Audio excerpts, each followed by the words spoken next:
Hello प्रणाम नमस्कार अहाँ सबके मैथिलानी दीपा ठाकुर के ब्लॉग में स्वागत अछि। और आई के ब्लॉग अछि जे हम सब कतऽ कतऽ गेलिए। तऽ एतऽ देखियो हम सब जे मंदिर में जाए वाला छियै ओहि मंदिर में साड़ी अलाउड छै, साड़ी से नीचा नहीं अलाउड छै। अगर हम आके किछु पहिर के जेबै तऽ अहाँके ओ सब किछु लपेट देतै। तो हम जे छै माँ के देल एकटा साड़ी छलै ओ रेडी केने छलहुँ, ओ लऽ कऽ पहिर लेलहुँ। पहुँच गेल छी मंदिर, हम सब रेडी छलहुँ तऽ अपन ब्लॉग बनेनाइ स्टार्ट कऽ देलहुँ। और ई और बौआ कपड़ा चेंज करऽ लऽ गेलथि हँ, तो हुनका सबके एतऽ के जो पहनावा छै पोशाक से देतै तो वो सब ओ पहिर कऽ अयतै। और ई देखियो ई सब जे छै से धोती पहिर कऽ आबि गेल छथि अखन।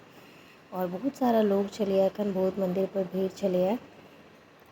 और एतऽ से हम सब दर्शन कऽ कऽ आबि गेलहुँ हैं। ओकर बाद वापस जूता तूता पहिर कऽ हम सब वापस के लेल आब किछु पहिले पेट पूजा करब, कियाकि मंदिर में बहुत टाइम हमरा सबके लागि गेल छलै।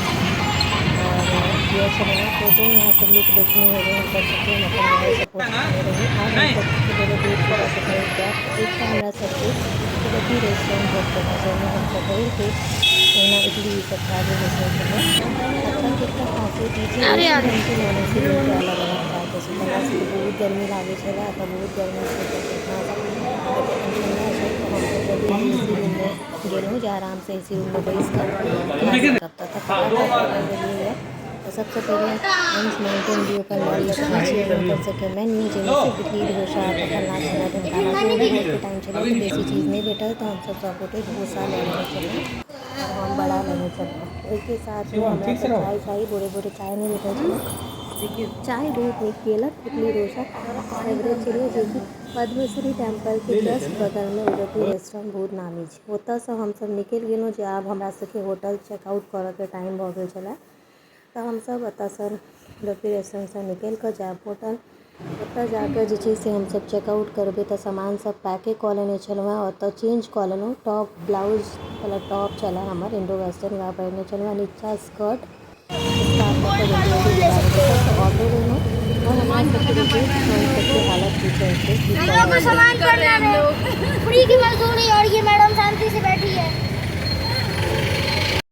तो हम सब सोचलहुँ कि चलू पहिले कतौ जूस पियल जाय, बहुत एनर्जी लॉस भेल छलै। तऽ ओतऽसँ निकलि कऽ होटलसँ चेकआउट कऽ कऽ पहिले एकटा जूस सेंटर पर गेलहुँ और ओतऽ मौसमीके जूस देलथि हमरा सबके, चीनी मिला कऽ बहुत नीक छलै, ओ सब पी लेलहुँ हम सब। और हम सब हिंदू और बौआ दुनू वाटरमेलन जूस पी रहल छलहुँ। हम सब फेर ऑटो में आबि कऽ बैस गेलहुँ गीत गाबैत गाबैत, और कहीं कहीं तो मैथिली गीत गाबै छै सुनियौ। जैसन सुखवा ससुरारी में तैसन सुखवा कहू ना हे पहुना। अब हम सब 3 दिन ला रेंटल गाड़ी लेने छलहुँ, जाहिसँ 3 दिन घूमब और सामान अपने चलेता और हम आगा वाला सीट पर बैसब। तऽ ई हमर सबके गाड़ी है, हम सब लऽ लेने छी।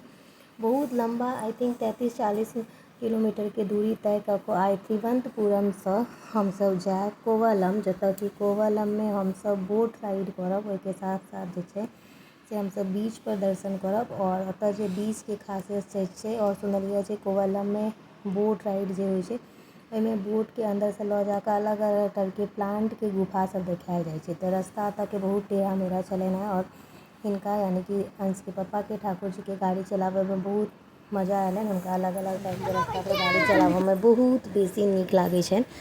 और एतऽसँ हम सब पहुँच गेलहुँ। आइके जे हमर सबके होटल छलै, पहिले हम सब ओतऽ रुकबै तऽ सगारा, ई होटल के नाम छै सगारा पैलेस।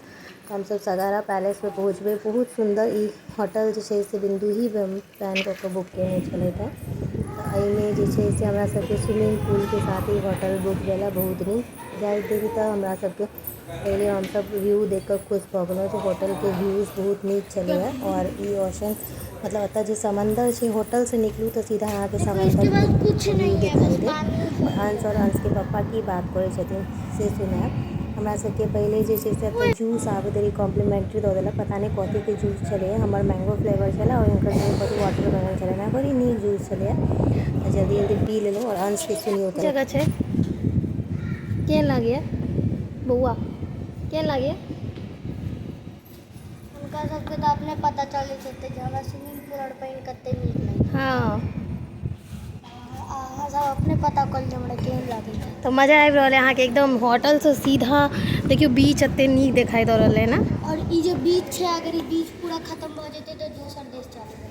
हाँ इंडिया खत्म शिवम इंडिया खत्म तऽ एहन छै जे ओ जे समुंदर छलै ओतऽ देश खत्म भऽ रहल छै भारत एहिठमनसँ ओ इंडियन ओशन ओकर समंदर छै ई बहुत नीक जगह होटल बुक भेलै आओर हमर सबके होटल बुक भेल छलै ओहिसँ अपग्रेड कऽ कऽ डिलक्स हमरा सबके रूम भेटल बाइ लक हमसब राति बहुत नीकसँ बीतल एतऽ बहुत लग्जरियस तरीकासँ हमसब नाइट स्पेंड केलहुँ खूब बढ़िआँसँ सुतलहुँ एतऽ और एहिसँ पहिले आब हमसब होटलमे सामान सब दऽ कऽ फ्रेश भऽ कऽ ओकर बाद हमसब बाकीके राइड करऽ लए निकलि जायब तऽ सामान सब धऽ देलियै आओर फेर वापसमे रातिमे एतऽ आबि कऽ सुतब ओहिसँ पहिले खाना खाय लए आबि गेल छी पंजाबी ढाबामे कियाकि बृहस्पति छलैए तऽ हमसब ओहिठमन जे छै से पंजाबी ढाबामे खाना खेलहुँ हेँ और ई सब मिल कऽ ऑर्डर देखियौ एतऽ हमरा सबके छोला चटनी भी जते भी चीज छै सलाद भिंडीके रायता सब चीज हमसब मंगा लेने छी भरिके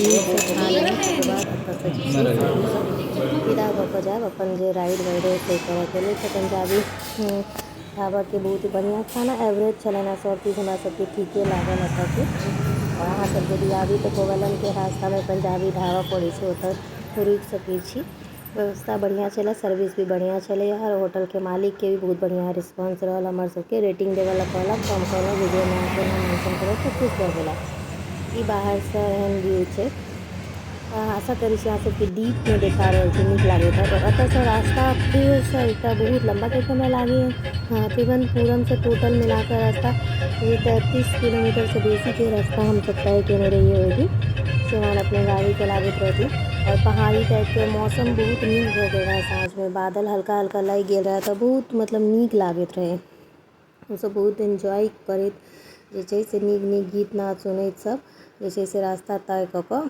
और राइड करऽ लए पहुँचलियै रास्तासँ पूरा रास्ता एकदम पहाड़ी टाइपके छलैए और मौसम जे छै साँझके टाइममे सुन्दर मौसम बनि गेल छलैए तय करैत हमसब जे छै से घुमि घामि कऽ एतऽके जे बीच छलैए ओहो सब हमसब गेल छलियै तऽ ओ सब देखबै एखन और अहाँ सब बहुत गोटे हमरा पूछै छलहुँ हेँ जे ई हैदराबादके कोन जगह छै जतऽ अहाँ समुन्दरवला फोटो लेलियै जे हम अपन वॉल पर देलियै तऽ ओकरो डिटेल्स एखन अहाँके देखऽ लए भेटत जे कोन बीच पर का ओ फोटो छलै एक्चुअली हैदराबादके फोटो नहीं छलैए जे हम अपन वॉल पर देने छलियै ओ कोवलमके बीच छै ओतऽके फोटो छलैए और फोटो ओतहि लेने छलियै और अलग अलग डेस्टिनेशनके फ़ोटो लेने छलिए और घूमऽ के साथ साथ हम बहुत रास फोटोग्राफी और ब्लॉगिंग केलहुँ कियाकि अहाँ सबके पता है हमरा फोटो खिचनाइ और ब्लॉगिंग केनाइ बहुत पसंद आबैए एहि हिसाबसँ अहाँ सब कनि सपोर्ट हमरा कम करै छी लाइक कमेंट हम बेसी करै छी लेकिन कोनो बात नहीं धीरे धीरे ओहो हेतै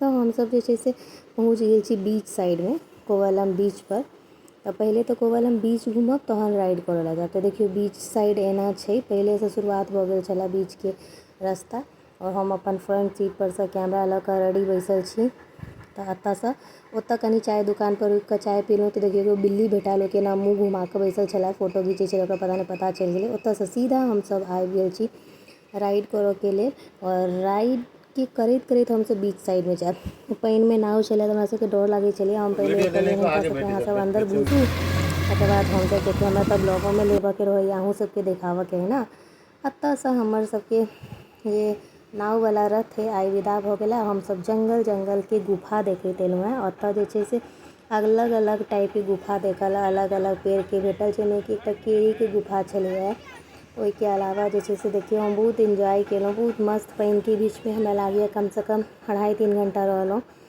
और हमसब देखियौ एखन केहन सुन्दर गुफा छै एकरा बैम्बू गुफा कहै छै ओहिके साथ साथ रॉक देखलहुँ नारियलके पेड़के गुफा हमसब देखलहुँ ई सब कहै छै जे नेचुरल छै जे नाववला छलै तऽ हुनकासँ हमसब जानकारी लैत गेलहुँ तऽ और बहुत सारा बोट छलै और हमसब एखन एकटा एहन बीचमे पहुँच गेल छी जतऽ कि दूटा बीचके संगम होइ छै और ओतऽ हमसब आइ सनसेट देखब यानी कि सूरज जे डूबै छै से बहुत नीक दृश्य रहै छै अहाँ सबके बता दी जे हमर वाइट ड्रेसमे जे फोटो छलै वही बीचके फोटो छलैए ई बीच परके फोटो छलै हमसब एतहि फोटो खिचबेने छलिए ओ अहाँके एखन हम देखेबो करब ओतऽ हमसब हमरा लागैए 20 मिनटसँ बेसी उठवला ताहि कि हम सब गोटे खूब रास फोटो खींचब अहाँके देखियौ ई फोटो एतहिके छै और सनसेट होइ छलै ताहि टाइमके फोटो छै तऽ अहाँ सबके विशेष नीक लागल हैत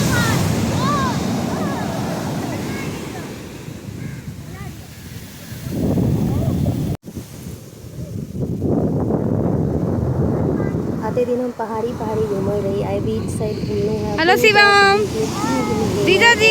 बहुत एंजॉय किया ब्लॉगिंग में, पूरा दृश्य लेना वहाँ सबके बेसी से बेसी दिखावे के प्रयास केलहुँ। आ बीच साइड के बहुत नीक जीवन अनुभव भेटला। ओकर बाद बोट में बैस गेलहुँ, कियाकि बोटवला कहने रहा बेसी टाइम ओतऽ नहीं लगाएब, तऽ नहीं तऽ बाकी चीज छूट जाएत। ओतऽसँ हमरा सबके जे छै से कॉटेज देखऽ ला भेटल, जे कि पानिके अंदर छै। तऽ हमसब ओतऽसँ निकलि गेलिए जल्दी बेसी टाइम 15-20 मिनट में सब गोटे कनी देर पानिके साथ एंजॉय केलहुँ और अपन बोट में बैस गेलहुँ। बोटवला आवाज़ देबऽ लागल हमरा सबके। रिजॉर्ट ना बीच के कॉटेज छै, जे कि पानि के बीच में कॉटेज छै कॉटेज और बहुत लोग ओतऽ आबि कऽ रातिमे स्टे करै छथिन। हमरा सबके पास समय कम कॉटेज का रिजॉर्ट का और एहिमे कॉटेजमे बुकिंग अगर करै छी तऽ अहाँ राति भर एतऽ रहि सकै छी, खाना पीना खा सकै छी। ओकर बाद एतऽ चर्च बहुत बेसी देखऽ ला भेटल, तऽ ओ एकटा चर्चके दृश्य छलैए। और कॉटेज और देखियौ सूर्यके जे छै से डूबि रहल छथिन।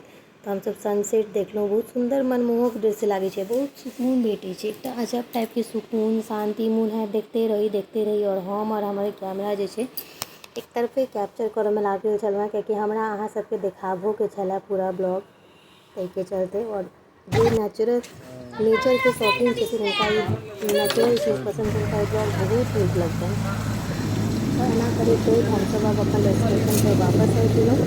और आइके लिस्टमे हमर सबके इएह छलै। और ओतऽसँ हमसब गाड़ीमे बैसि गेल छलहुँ और श्रीमान ड्राइव करै छलथि। और ड्राइव करैत बहुत थाकि गेल छलहुँ। हम छलहुँ कखन होटल पहुँचलहुँ, जल्दी फ्रेश भेलहुँ। अहाँ सबके फेर खाना जे छै से हमसब कहलिए बाहर खाएब, तऽ हमसब होटलमे खाना नहि खेलिए, जे कनि बाहर घुमि लेब और घूमऽ ला आयल छी तऽ हमसब ओतऽसँ निकलि। देखियौ रातिमे होटल एहन देखाइ छै, बहुत नीक छलै होटल, 3 स्टार होटल छलै। 8,000 के आसपास होटल के रेट पड़ल रहा। और रात में एहन देखाई छलैया।